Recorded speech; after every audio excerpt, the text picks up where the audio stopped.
Hola, hola. Sean todas y todos bienvenidos a mi canal. Si es tu primera vez por aquí, te cuento que estoy leyendo cada libro de la Biblia para encontrar sus contradicciones, errores y mentiras. Si deseas ver la serie completa y en orden, ingresa a la web del canal. En la descripción dejo un enlace. Si eres una persona de quienes ven en la publicidad un problema, te comento que en la cuenta de Patreon del canal, por un minúsculo aporte tendrás acceso a todos los videos del canal sin publicidad alguna. Además podrás descargarlos a tu teléfono, tableta o computador. Y esto solo es uno de los beneficios que tendrás por apoyarme económicamente. También tendrás acceso exclusivo a charlas, debates, conversatorios, etc. en todos los cuales yo he participado. Además encontrarás las fuentes de todos mis videos. Apóyame ahí y recibirás un montón de contenido adicional. Ahora sí, comencemos con la segunda parte del segundo libro de Crónicas. Como resumen de los anteriores 3 libros y la primera parte de este, concluimos que no pueden ser históricos, ni fueron inspiración de Dios. Si quieres conocer los motivos de estas conclusiones, te invito a ver los 4 videos anteriores. Partiendo de estas premisas, continuemos leyendo el segundo libro de Crónicas, capítulo 10, versículo 3. Y enviaron y le llamaron. Vino pues Jeroboam y todo Israel, y hablaron a Roboam, diciendo: Tu padre agravó nuestro yugo, ahora alivia algo de la dura servidumbre y del pesado yugo con que tu padre nos apremió, y te serviremos. Bien, Salomón se murió. Así que nombraron a su hijo nuevo rey. El pueblo de Israel se acercó al nuevo rey y le pidió que fuese más misericordioso con su pueblo de lo que había sido Salomón.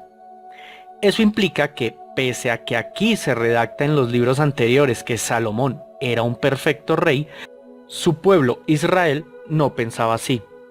¿Y quién fue el que decidió qué rey debería tener Israel? Exacto, el mismo Dios. Así que o Dios quería que Israel sufriera teniendo un rey tirano, o el nombramiento de Salomón como rey no es un designio divino. Lo que nos permite concluir que, si Dios nombró a un tirano, Dios no es bueno.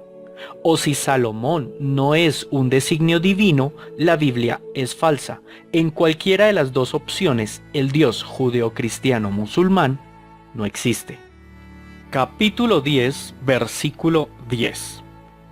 Entonces los jóvenes que se habían criado con él le contestaron: Así dirás al pueblo que te ha hablado diciendo: Tu padre agravó nuestro yugo, mas tú disminuye nuestra carga. Así les dirás: Mi dedo más pequeño es más grueso que los lomos de mi padre. Así que si mi padre os cargó de yugo pesado, yo añadiré a vuestro yugo. Mi padre os castigó con azotes y yo con escorpiones. Dios decidió poner a 2 tiranos a gobernar su pueblo. ¿En serio, creyentes, hace falta que yo saque conclusiones? ¿Debo tomar el tiempo para decir lo obvio? Decir que si Dios fue el precursor de los reinados de Roboam y de Salomón, Dios no es bueno. Dios no es misericordioso. Dios no es justo.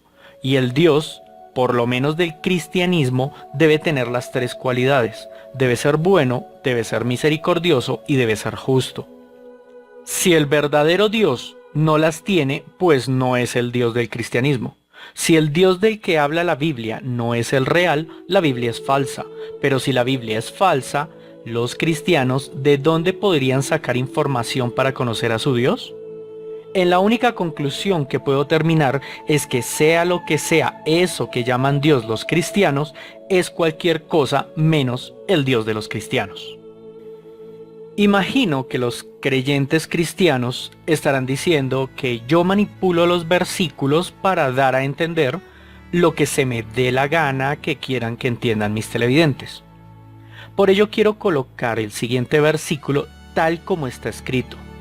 Capítulo 10, versículo 15. Y no escuchó el rey al pueblo, porque la causa era de Dios, para que Jehová cumpliera la palabra que había hablado por Ahías Silonita a Jeroboam, hijo de Nabat.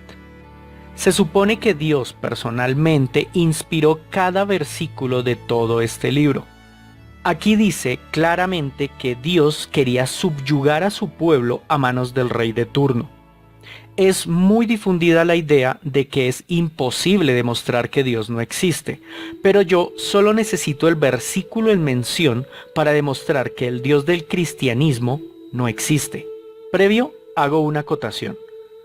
Lo que sí considero imposible es demostrar la inexistencia de todas las definiciones de Dios existentes con una única tesis, por lo que esta tesis que formulo es solo para desmentir la existencia del Dios cristiano.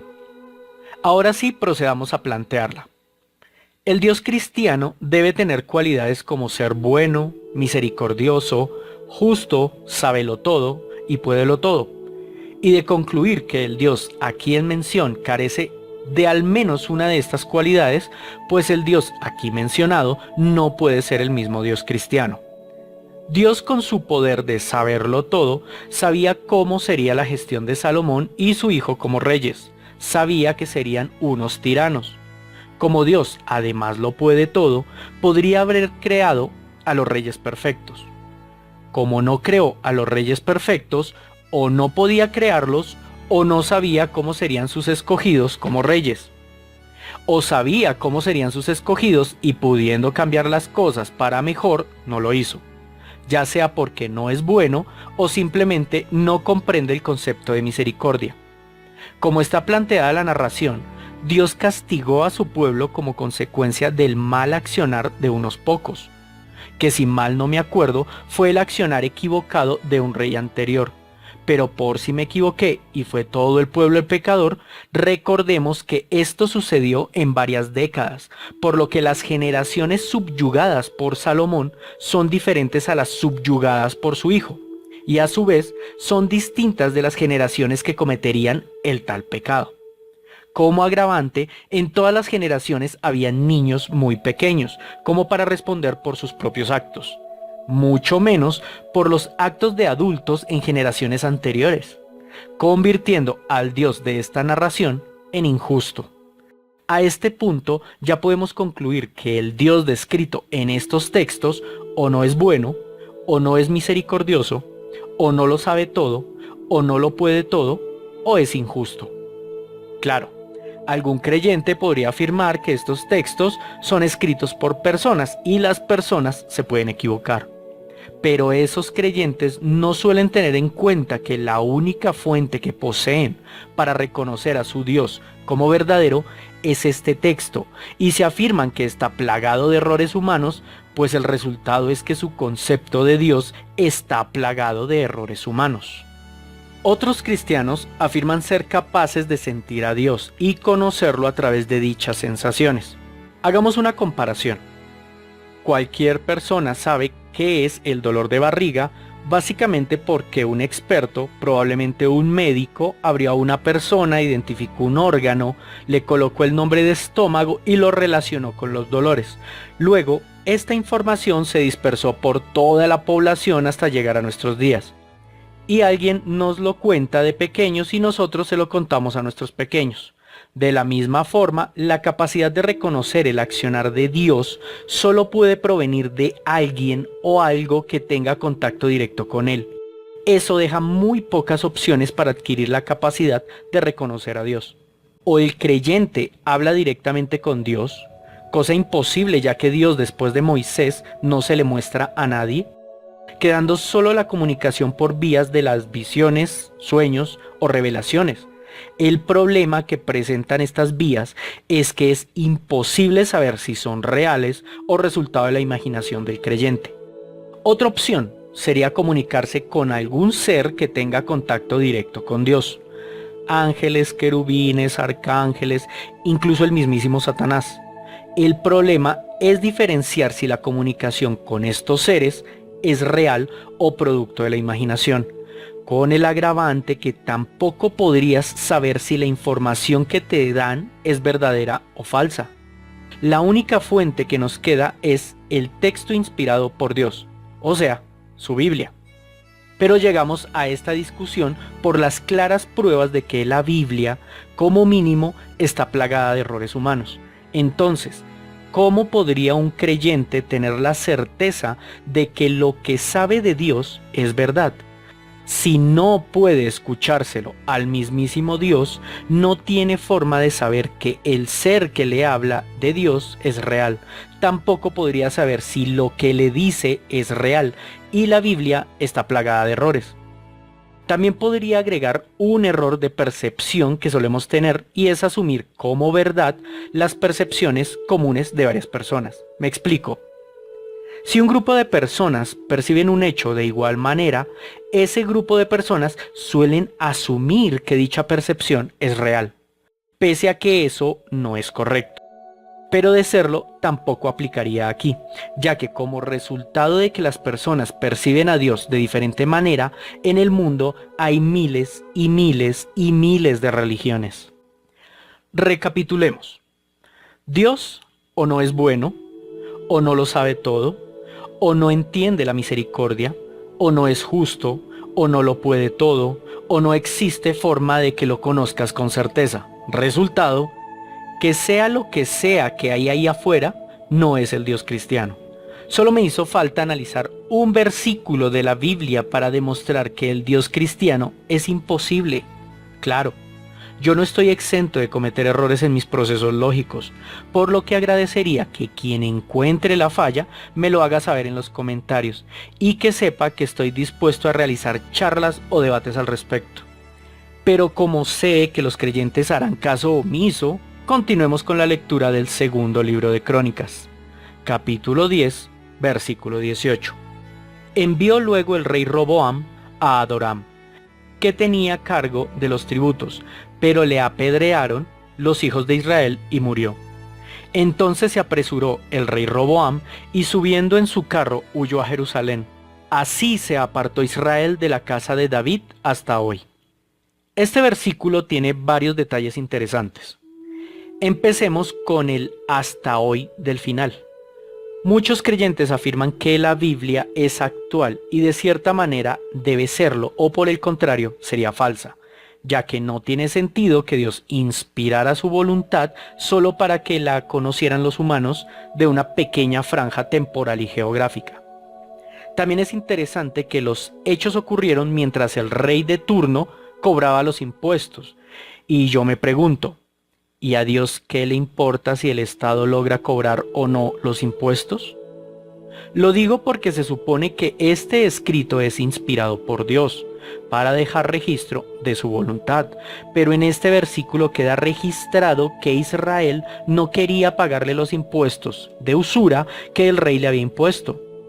¿No fue Jesús el que supuestamente dijo, al César lo que es del César y a Dios lo que es de Dios?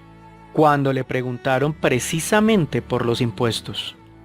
Por último, quisiera insistir en que afirmar que todo un pueblo conformado por decenas de miles de personas como mínimo no podrían matar a un solo individuo estando todo el pueblo involucrado, ya sea porque hay personas sin la capacidad cognitiva para participar del asesinato o porque también habrían personas impedidas físicamente para participar.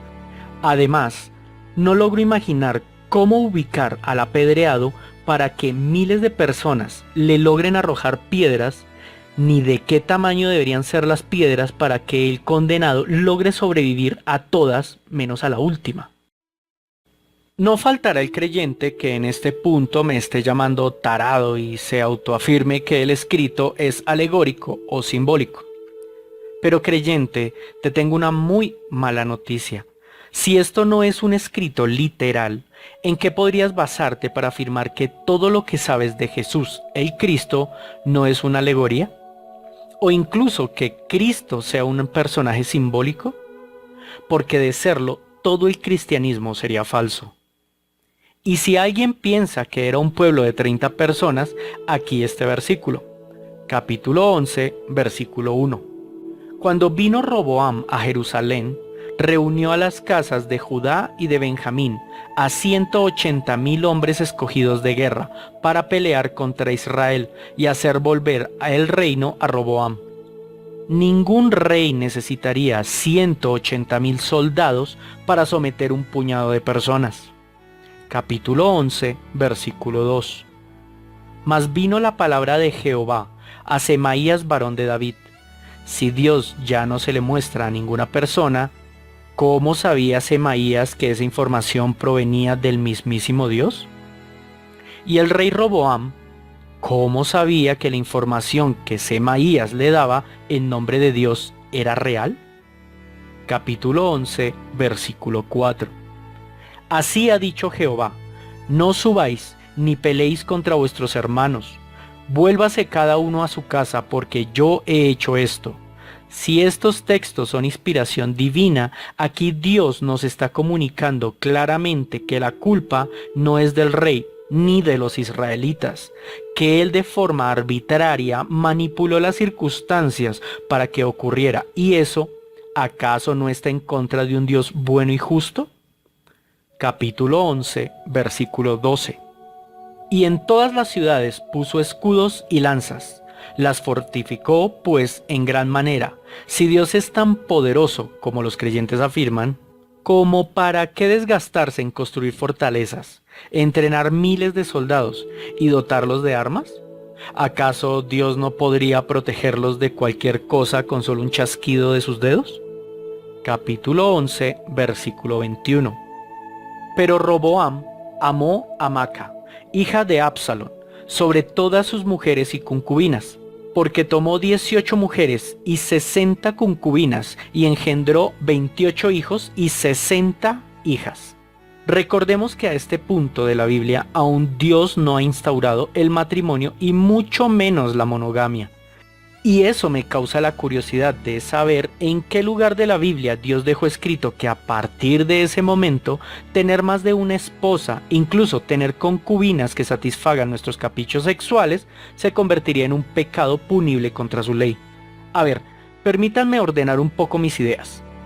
Dios le dio a Moisés su ley, en la cual no era pecado tener múltiples mujeres, incluidas concubinas. Pero hoy en día, con la misma ley, sí es pecado tener sexo con más de una mujer. La verdad que no logro entender. Capítulo 11, versículo 5.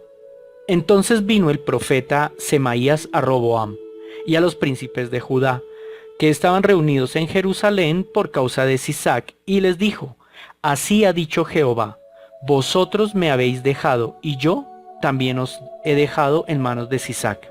Para no profundizar mucho, diré que eso se llama chantaje. Dios quiere algo. Como su amado pueblo no se lo da, Dios los amenaza con destruirlos.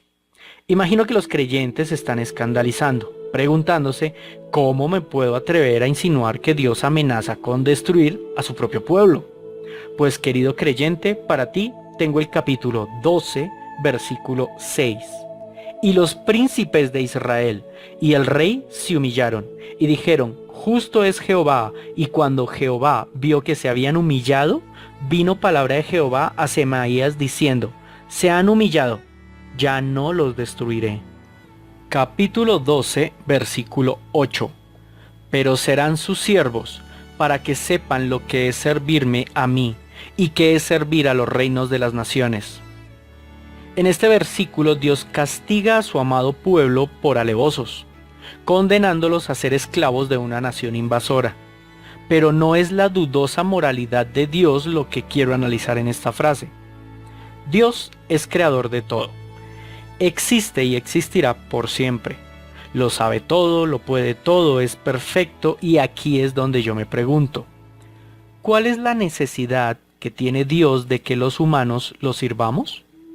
Eso no suena coherente, como tampoco suena coherente que Dios creara a los ángeles, a los arcángeles, a Satanás, a los demonios, a las hadas, a los serafines, a los querubines, a los súcubos, a los duendes, a los íncubos, a Asmodeo, a Amón, a los gigantes, a los unicornios, a las brujas, a los dragones, etcétera, etcétera, etcétera.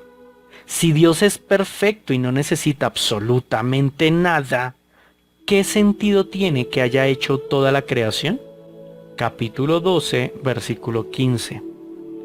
Las cosas de Roboam primeras y postreras, ¿no están escritas en los libros del profeta Semaías y del vidente Ido? En la Biblia se encuentran más de una decena de libros a los cuales se hace referencia, pero de los cuales no tenemos ningún conocimiento. A partir de estos supuestos libros perdidos en la historia, podemos sacar dos conclusiones. Primera, que si estos libros fueron por inspiración divina, pero no se encuentran incluidos en ningún libro sagrado de la actualidad, pues es fácil ver que aunque no sé qué es lo que hay allá afuera, sí puedo garantizar que no es el Dios descrito en estos libros, ya que este Dios lo sabe todo, lo puede todo. De existir, no le hubiera costado nada asegurarse de que dichos libros llegaran a nuestros días. Pero de seguro habrá quien afirme que Dios no tiene por qué estar pendiente de entregarnos la Biblia completa. Pero eso iría en contra de la finalidad que Dios le dio a su libro sagrado. Que si está incompleto implica que nadie en todo el planeta actualmente conoce a ciencia cierta la voluntad divina, por lo que nadie en el planeta podría estar profesando dicha voluntad. Ni imanes, ni párrocos, ni obispos, ni rabinos, ni sacerdotes, ni monjes, ni siquiera el mismísimo Papa. Pero eso no es lo peor. La gran mayoría de libros de la Biblia no tienen referencias entre ellos, lo que me lleva a preguntarme, ¿y si a la Biblia le faltara un centenar de libros sin referencia, quién y cómo podrían saber que la Biblia está completa? La segunda conclusión que podemos sacar es, si dichos libros no son inspiración divina, ya que Dios no estaría involucrado en su redacción, los autores de dichos libros dependerían de estudiar las fuentes de información para luego redactar estos libros. Como esto de escuchar, analizar, leer y escribir a los humanos promedio nos toma tiempo, los libros a los cuales la Biblia hace referencia tuvieron que ser escritos tiempo después de ocurridos los hechos que se narran en ellos. Pero si la Biblia hace referencia a estos libros, implica que el texto de la Biblia fue escrito posterior a la redacción de esos libros perdidos. Lo que me lleva a preguntarme, ¿para qué Dios inspira a un profeta para redactar el libro de Crónicas, si una persona sin superpoderes ya lo había escrito? En este punto podemos descartar que el segundo libro de Crónicas fuera un libro profético. No tendría sentido hacer referencia a textos que aún no se escribían. Pero el problema de escribir tiempo después de ocurridos los hechos y usando como referencia otros textos más cercanos a los acontecimientos en tiempo es que en el nuevo texto los hechos quedan sesgados por lo que dice el texto fuente. Y aquí me viene a la mente otra pregunta. ¿Quién y cómo determinó que el segundo libro de Crónicas realmente fue escrito por inspiración divina? Para quienes afirman que demostrar la inexistencia de Dios es difícil, en solo el análisis del versículo que tiene por referencia libros que no conocemos, o sea, en los últimos 4 minutos de parla que llevo, encontramos una duda muy razonable de que el Dios consignado en la Biblia no es el Dios real. O en contraposición, la Biblia no es el libro sagrado del Dios real. Como conclusión, sin importar qué o quién sea el Dios real, de lo que sí podemos estar seguros es que no es el Dios cristiano, ni el judío, y muy probablemente tampoco el musulmán. Capítulo 13, versículo 3. Entonces Abías ordenó batalla con un ejército de 400,000 hombres de guerra, valerosos y escogidos. Y Jeroboam ordenó batalla contra él, con 800,000 hombres escogidos fuertes y valerosos. Tenemos a dos grandes bandos en guerra. Como este texto es inspiración divina, Dios de alguna manera debe estar involucrado en dicha contienda, ya que de no estarlo, la narración no debería estar en este documento de su inspiración. Eso nos deja pocas opciones. O que Dios apoye a ambos bandos o a ninguno. Pero esta opción determinaría que Dios no es bueno ni justo, ya que permite que su amado pueblo se masacre entre sí mismo. Otra opción es que esté de parte de alguno de los bandos, pero de ser así, para que dicho bando necesitaría cientos de miles de soldados. Muchos de ellos, así ganen la guerra, morirían. Como Dios todo lo puede y su mente es inescrutable, vamos a suponer que apoya a uno de los bandos, pero su intervención sería muy sutil. De todas formas, su intervención hace imposible que el bando contrario tenga alguna oportunidad de ganar, haciendo de dicho combate una injusticia y la muerte de cientos de miles de inocentes un completo desperdicio. Capítulo 13, versículo 5. ¿No sabéis vosotros que Jehová Dios de Israel dio el reino a David sobre Israel para siempre? A él y a sus hijos bajo pacto de sal. Dios inspiró estos textos para que todos tuviésemos la oportunidad de conocerlo. En este versículo dice que Dios le entregó para siempre el reino de Israel a David. Como David ya está muerto, creo que podemos suponer que quienes deben reinar el pueblo de Israel son los descendientes de David. Una de las desavenencias que tienen los grupos judíos y los grupos cristianos es la definición de quiénes son el pueblo de Dios. Para la mayoría de los judíos, dicho pueblo es el descendiente del supuesto pueblo de Israel mencionado en la Biblia, mientras que para la mayoría de los cristianos, ese pueblo está conformado por todos aquellos quienes deciden creer en Jesús el Cristo. Considero que este versículo lo podemos usar para determinar quién tiene la razón. Como es un mandato de Dios, Dios lo hace cumplir cuando Él quiera. De no estar cumpliéndose es porque Él no quiere que se cumpla. Pero habiendo comprometido su palabra, eso lo convertiría en mentiroso. Pero el Dios judío, ni el cristiano, ni el musulmán puede ser mentiroso, o no sería ninguno de esos tres dioses. Los reyes en el mundo se están acabando, pero creo que podemos suponer que cualquier tipo de mandatario cabría como un rey. Bien, si los judíos tienen la razón y el pueblo amado de Dios es el descendiente del antiguo pueblo de Israel, ahora su mandatario sería el presidente Rivlin o el primer ministro Benjamín Netanyahu, que si son descendientes de David no lo sé, pero podría ser. Lo que no cuadra es que el amado pueblo de Dios no tuviera un mandatario directo en más de 2 milenios. Si no tienen un mandatario, ¿cómo podría cumplirse la voluntad de Dios? Como siendo el pueblo amado de Dios tuvo que soportar el asedio de los romanos, bizantinos, mongoles, cristianos, musulmanes, hasta Hitler los jodió, cuando ellos no contaban con un mandatario que los dirigiera, sea para bien o para mal. En cambio se dispersaron por el mundo durante milenios. Al aplicar el versículo a los judíos, quedan muy pocas opciones. Primera, ellos no son el pueblo del Dios real de la Biblia. Segunda, la Biblia no es la palabra del Dios real. Tercera, Dios miente. Y que cualquiera de esas opciones demuestra que sea lo que sea que hay allá afuera, el Dios de los judíos o el del Viejo Testamento no es el real. Ahora realicemos ese análisis con los cristianos.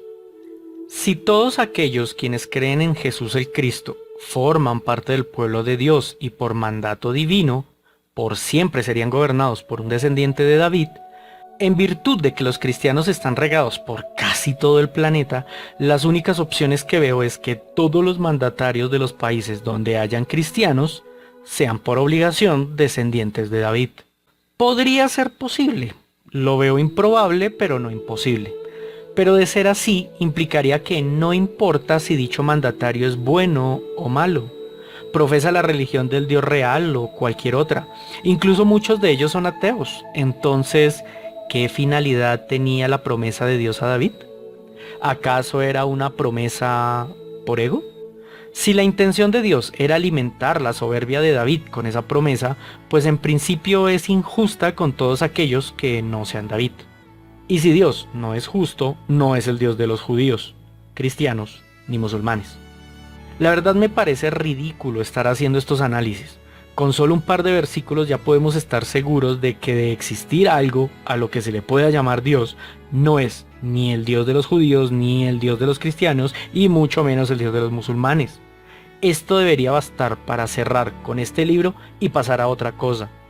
Pero me es muy insólito saber que más de la mitad de la población mundial afirma que el Dios real es alguno de estos tres, cuando el hecho de que existan estas tres versiones del mismo Dios es prueba de que ninguna de las tres definiciones puede ser real. Pero eso lo trataremos en otro video. Por ahora, continuemos. Capítulo 13, versículo 20. Y nunca más tuvo Jeroboam poder en los días de Abías, y Jehová lo hirió y murió. Hay una cantaleta que los creyentes me viven vomitando y es el cuento ese de que Dios respeta el libre albedrío. Yo les pregunto, ¿por qué Dios no protege a las víctimas de sus victimarios? Sean asesinatos, violaciones, golpizas, quemar personas vivas, abusar de niños, etcétera, etcétera, etcétera. Y siempre el cuento para salirse por los lados es que Dios respeta el libre albedrío. Pues creyentes, les tengo malas noticias. El libre albedrío, como ustedes lo interpretan, no existe. Pero eso también lo trataremos en otro video. Por ahora, este versículo dice literalmente que Dios decidió que Abías debía morir y lo mató. Punto. Yo no le pido a Dios que mate a nadie, pero no creo que esté mal que en el instante que un cura pederasta esté a punto de violar a un niño, pues que Dios le mandara un infarto al cabrón. No que lo mate, pero sí que le dé un buen susto. Es más, si los creyentes le oran a Dios para pedirle cosas, ¿por qué no le piden que neutralice a todos los violadores de niños, como por dar un ejemplo? Ahora que si lo están haciendo y obviamente no está funcionando, ¿no sería esto prueba de que la oración no sirve? ¿O que al Dios que le oran no le importa? ¿O que simplemente a lo que le oran no existe? Capítulo 13, versículo 21. Pero Abías se hizo más poderoso. Tomó 14 mujeres y engendró 22 hijos y 16 hijas. Yo sigo esperando que Dios en su sagrado texto instaure el sacramento del matrimonio monógamo. Claramente en este libro aún no lo hace. Capítulo 13, versículo 22. Los demás hechos de Abías, sus caminos y sus dichos están escritos en la historia de Iddo Profeta. He aquí otro libro al cual hace referencia a la Biblia, pero que no está incluido en la misma. Capítulo 14, versículo 11. Y clamó Asa a Jehová, su Dios, y dijo, oh Jehová, para ti no hay diferencia alguna en dar ayuda al poderoso o al que no tiene fuerzas. Ayúdanos. Varias veces durante la lectura de la Biblia me he preguntado por qué Dios pide oración, qué finalidad tiene. Si Dios lo sabe todo, sabe de antemano quién orará con suficiente fuerza como para merecer lo que pide. Pero eso entra en conflicto con el perfecto plan de Dios para cada uno de nosotros. O sea, o Dios cambia constantemente su plan perfecto, que en sí misma la frase es una autocontradicción, o las oraciones no tienen ningún valor ni finalidad. También es interesante entender que quienes oran pidiéndole algo a Dios, lo están retando afirmando implícitamente que Él se equivoca planeando su plan perfecto y que desean que lo cambie, expresándole que quieren que lo cambie. Capítulo 14, versículo 14. Atacaron también todas las ciudades alrededor de Gerar, porque el terror de Jehová cayó sobre ellas, y saquearon todas las ciudades porque había en ellas gran botín. Esta pregunta va para todos aquellos quienes afirman tener el Espíritu Santo, el cual les permite comprender a Dios.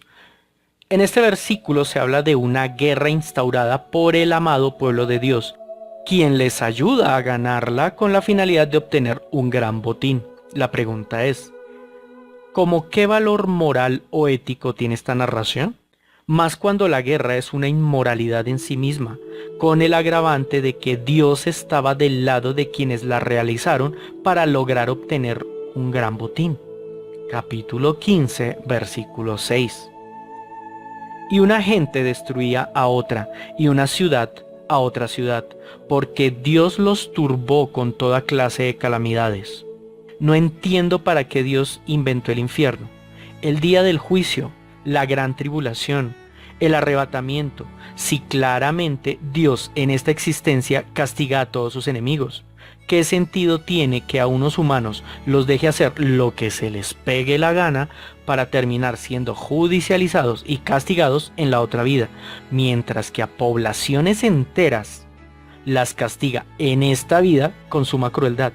Capítulo 15, versículo 13. Y que cualquiera que no buscase a Jehová, el Dios de Israel, muriese grande o pequeño, hombre o mujer. Retomamos el mismo discurso. Si lo narrado aquí no es literal, toda la Biblia pasaría a tener riesgo de malinterpretación. En este versículo dice que si alguien no busca a Dios, se muere, sin importar si eres niña, niño, mujer u hombre. Pero es muy ambiguo el periodo de tiempo que Dios permite que se le busque antes de decidir aniquilar al susodicho. También el versículo deja ver que Dios solo le exigía eso a su amado pueblo.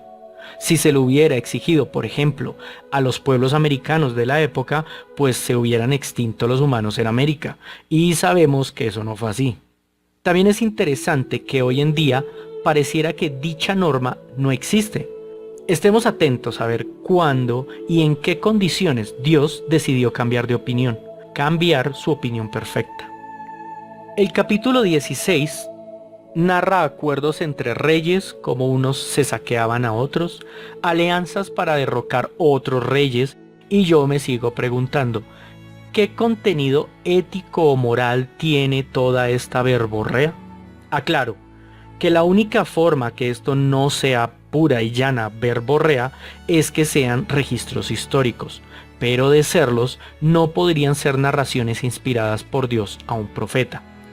Requisito de obligatorio cumplimiento para ser parte del libro sagrado del único Dios verdadero. Muchísima atención al versículo siguiente. Capítulo 16, versículo 12. En el año 39 de su reinado, Asa enfermó gravemente de los pies, y en su enfermedad no buscó a Jehová, sino a los médicos. Y durmió Asa con sus padres, y murió en el año 41 de su reinado. Otro de esos mágicos versículos que con solo uno se demuestra la inexistencia del Dios judío y el cristiano. En el versículo claramente se afirma que el rey se murió por buscar cura en los médicos en vez de pedirle ayuda a su Dios. Como esto es un texto inspirado por el único Dios real, claramente nos expresa que con él no requerimos de absolutamente nada más, o por lo menos en cuanto a salud. Imaginen todo un pueblo curando todas las enfermedades posibles a punta de oración. Dicho pueblo, ¿como para qué desarrollaría la medicina? En dicho pueblo no podrían existir personas ciegas, sordas, tetraplégicas, mudas, con problemas genéticos, diabéticas, con SIDA. En dicho pueblo nunca nadie hubiera muerto por diarrea, tuberculosis, viruela, peste negra. Sería extremadamente infrecuente la muerte por cosas ajenas a la vejez. Incluso no habrían personas con muestras de deterioro físico y mental a causa de su avanzada edad. No habría obesidad. Sería cuestión de orar y pedirle a Dios una liposucción mágica, y listo. Este dichoso pueblo nunca habría tenido casos de Alzheimer, ni Parkinson, ni demencia senil, ningún otro trastorno mental.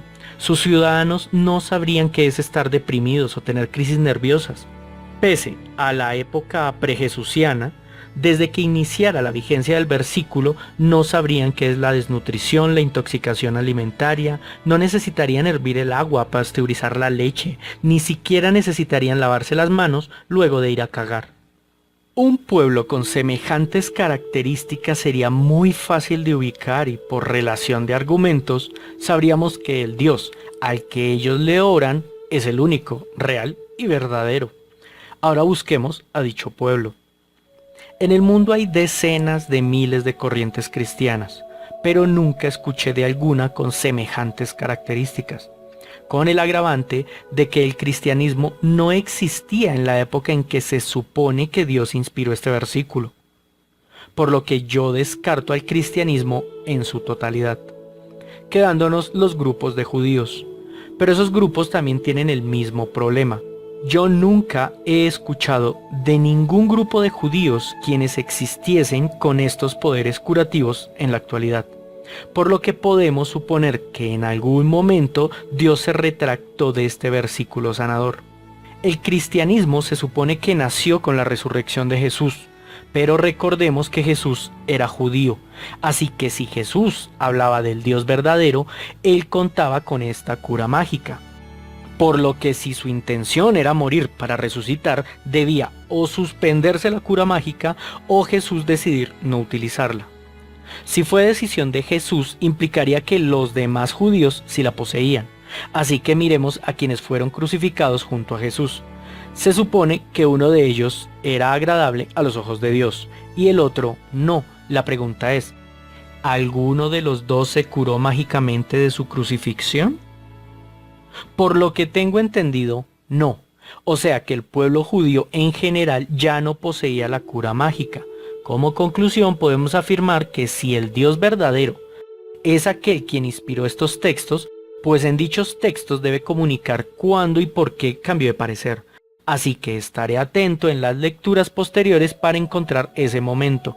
Ahora solo tenemos una opción, que el pueblo de Dios sea un grupo judío muy antiguo y que el grupo perdió la cura mágica antes de la existencia de Jesús. Pero ¿cómo podríamos ubicar a un grupo que perdió las cualidades que la cura mágica les proveía hace tanto tiempo? Estaba pensando en buscar algún tipo de registro de pueblos mitológicos con algunas de estas características, cuando caí en cuenta que desde este libro hasta el Nuevo Testamento hay como 20 libros, donde se siguen narrando muertos por hambruna, por guerra, por castigos de Dios, por enfermedades, lo que implica que una de las dos narraciones es errónea. O la narración donde dice que quien le ora al Dios correcto se cura de todas las enfermedades, o donde se narra que pese a orarle al Dios correcto igual, se mueren por enfermedades, dándonos la opción de que haya libros erróneos en la Biblia, que la Biblia no sea el libro del Dios real, o la que más me gusta a mí, el Dios judío, cristiano o musulmán no existe, la iglesia es un gran fraude, y ya. Bueno, vamos a dejar este video hasta aquí. No quería hacer una tercera parte de este libro, pero aún me falta leer más de 16 capítulos. Así que suscríbanse para que se enteren cuando subo el tercer video del segundo libro de Crónicas. Bien, damas y caballeros que habéis llegado hasta aquí, gracias por escucharme. Suscríbanse a mis redes sociales, dejo enlace en la descripción. Desde allí me pueden contactar.